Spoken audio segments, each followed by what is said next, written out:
A UN humanitarian official warned that funding challenges might restrict aid to Syrians during a visit to the country set to mark 13 years of civil war.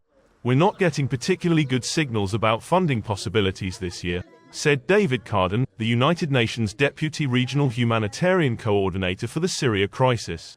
"The climate for financial support, the funding environment, has become more difficult as the war nears its 13th anniversary later this month," he said on a visit to Syria's rebel-held northwest.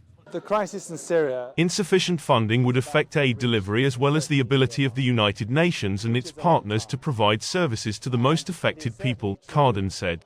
Last year, the humanitarian response program for Syria received less than 40% of the $5.4 billion needed to cover its operations, he said, despite a devastating quake that ripped through northern Syria and neighboring Turkey.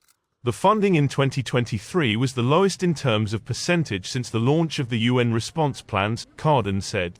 More than 15 million people require humanitarian aid across Syria, according to the UN. In Syria's rebel-held north and northwest, more than 4 million people are in need, almost half of them children, the UN says. 1 million children are out of school in the region, including 200,000 minors who dropped out following the 2023 quake, Carden said. The 7.8 magnitude tremor on February 6, 2023 killed nearly 60,000 people in Turkey and Syria, including around 1,400 people in government-held areas of Syria, according to Damascus, and more than 4,500 in rebel-held regions.